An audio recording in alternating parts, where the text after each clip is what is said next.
شمر کا قتل۔ ویڈیو شروع کرنے سے پہلے اس چینل کو سبسکرائب کر دیں اور بیل آئیکن کو دبا دیں تاکہ ہماری آنے والی ہر نئی ویڈیو آپ تک پہنچ سکے۔ مسلم بن عبداللہ ضیافی کا بیان ہے کہ جب حضرت امام حسین رضی اللہ تعالیٰ عنہ کے مقابلے میں کربلا جانے والوں کو پکڑ پکڑ کر مختار قتل کرنے لگا تو میں اور شمر ذی الجوشن تیز رفتار گھوڑوں پر بیٹھ کر کوفہ سے بھاگ نکلے۔ مختار کے غلام ضربی نے ہمارا پیچھا کیا۔ ہم نے اپنے گھوڑوں کو بہت تیزی سے دوڑایا لیکن ضربی ہمارے قریب آ گیا۔ شمر نے مجھ سے کہا، تم گھوڑے کو اینٹ دے کر مجھ سے دور ہو جاؤ، شاید یہ غلام میری طاق میں آ رہا ہے۔ میں اپنے گھوڑے کو خوب تیزی سے بھگا کر شمر سے الگ ہو گیا۔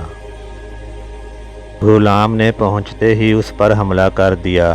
پہلے تو شمر اس کے وار سے بچنے کے لیے گھوڑے کو کاوا دیتا رہا اور جب ضربی اپنے ساتھیوں سے دور ہو گیا تو شمر نے ایک ہی وار میں اس کی کمر توڑ دی۔ جب مختار کے سامنے ضربی کو لایا گیا اور اس کو واقعہ معلوم ہوا تو اس نے کہا، اگر یہ مجھ سے مشورہ کرتا تو میں کبھی اس کو شمر پر حملہ کرنے کا مشورہ نہ دیتا۔ ضربی کو قتل کرنے کے بعد شمر کلتانیہ گاؤں میں پہنچا جو دریا کے کنارے واقع تھا۔ اس نے گاؤں کے ایک کسان کو بلا کر مارا پیٹا اور اسے مجبور کیا کہ میرا یہ خط مصعب بن زبیر کے پاس پہنچا دے۔ اس خط پر یہ پتہ لکھا تھا، شمر ذی الجوشن کی طرف سے امیر مصعب بن زبیر کے نام۔ کسان اس کے خط کو لے کر روانہ ہوا۔ راستے میں ایک بڑا گاؤں آباد تھا جہاں کوتوال ابو عمرہ چند سپاہیوں کے ہمراہ جنگی چوکی قائم کرنے کے لیے آیا ہوا تھا۔ یہ کسان اس گاؤں کے ایک کسان سے مل کر شمر نے جو اس کے ساتھ زیادتی کی تھی اس کو بیان کر رہا تھا کہ ایک سپاہی ان کے پاس سے گزرا۔ اس نے شمر کے خط اور اس کے پتے کو دیکھا اور پوچھا کہ شمر کہاں ہے۔ اس نے بتا دیا۔ معلوم ہوا کہ 15 کلومیٹر کے فاصلے پر ہے۔ ابو عمرہ اپنے سپاہیوں کو لے کر فوراً شمر کی طرف چل پڑا۔ مسلم بن عبداللہ کا بیان ہے کہ میں رات میں شمر کے ہمراہ تھا۔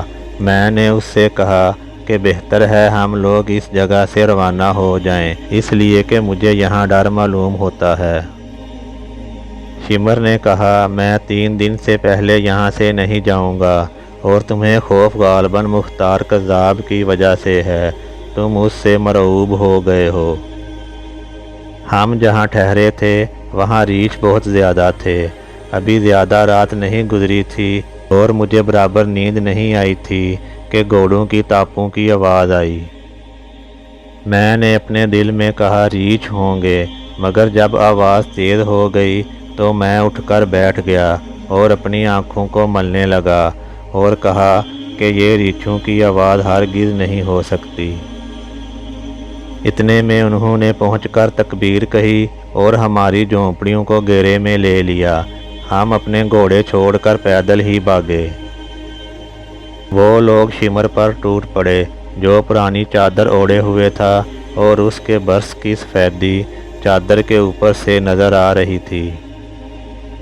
وہ کپڑے اور زرہ بھی نہ پہن سکا، اسی چادر کو اوڑھے ہوئے نیزے سے ان کا مقابلہ کرنے لگا۔ ابھی میں تھوڑی ہی دور گیا تھا کہ تکبیر کی آواز کے بعد میں نے سنا کہ اللہ نے خبیث کو قتل کر دیا۔ پھر ان لوگوں نے اس کے سر کو کاٹ کر لاش کو کتوں کے لیے پھینک دیا۔